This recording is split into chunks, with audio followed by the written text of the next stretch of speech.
कराची के अंदर property tax municipal corporation को या डिस्ट्रिक्ट को लगाने की इजाजत होनी चाहिए, नहीं है। वर्ल्ड बैंक भी कहता है कराची बिल्डिंग कंट्रोल अथॉरिटी जो कराची में बिल्डिंगों की इजाजत देती थी, उसका नाम सिंध बिल्डिंग कंट्रोल अथॉरिटी कह के कराची के मेयर से वो हकूक ले लिए गए। सॉलिड वेस्ट मैनेजमेंट जिसका नाम उन्होंने रख दिया सिंध सॉलिड वेस्ट मैनेजमेंट, जो पूरे सिंध में कहीं काम नहीं करती, पूरे कराची में भी नहीं करती, सिर्फ कराची की 4 डिस्ट्रिक्ट्स में काम कर रही है, लेकिन नाम सिंध सॉलिड वेस्ट मैनेजमेंट करके हुकूमत सिंध के नीचे रख लिया। ये सारे इदारे जो इस शहर के अंदर हैं, ये DHA, ये कैंटोनमेंट बोर्ड, अगर मेट्रोपॉलिटन कॉरपोरेशन का कॉन्सेप्ट होता तो ये सब मेयर के तहत होते।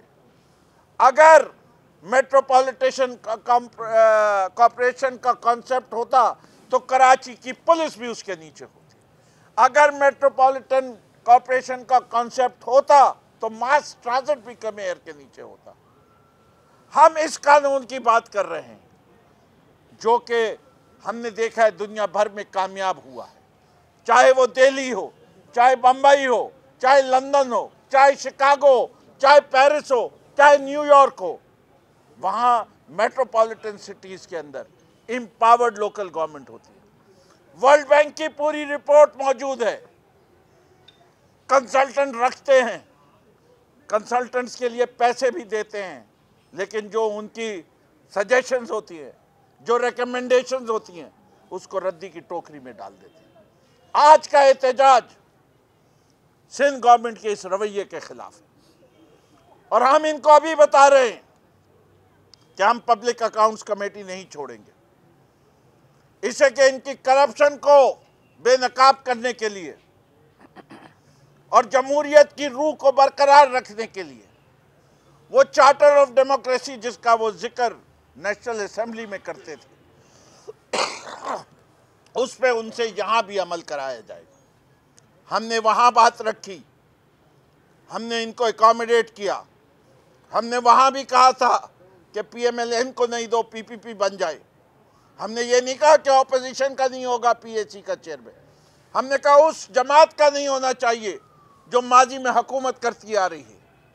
लेकिन यहाँ हुकूमत भी इनकी और पब्लिक अकाउंट्स कमेटी का चेयरमैन भी इनका।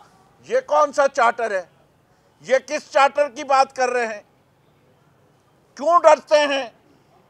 किस बात का खौफ है? अगर किसी आदमी ने चोरी नहीं की होती तो बड़े फ़ख्र से कहता है, सीना तान के कहता है कि आओ हमारा दामन साफ़ है, जिस तरह चाहो खंगाल के देख लो। हम अपने जब भी गिरेबान में देखते हैं हमें कोई खौफ नहीं होता। जो आदमी रास्ते रोक रहा हो, जो अकाउंटेबिलिटी के रास्तों में रुकावट पैदा कर रहा हो, वो फिर JIT की तरफ जाता है, फिर NAB की इंक्वायरी की तरफ जाता है।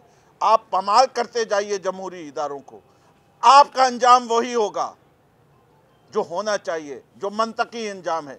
इतने सबूत दे दिए जरदारी ने, इतने सबूत दे दिए फुप्पो ने कि पापा भी फंसा, फुप्पो भी फंसी और पप्पू तो बेचारा पप्पू है, वो तो पापा के कहने पे चलते हुए फिसल गया। तो पापा, पप्पू और फुप्पो तीनों फिसलते हुए जा रहे हैं और अब इनकी मकाम जो है वो जेल है।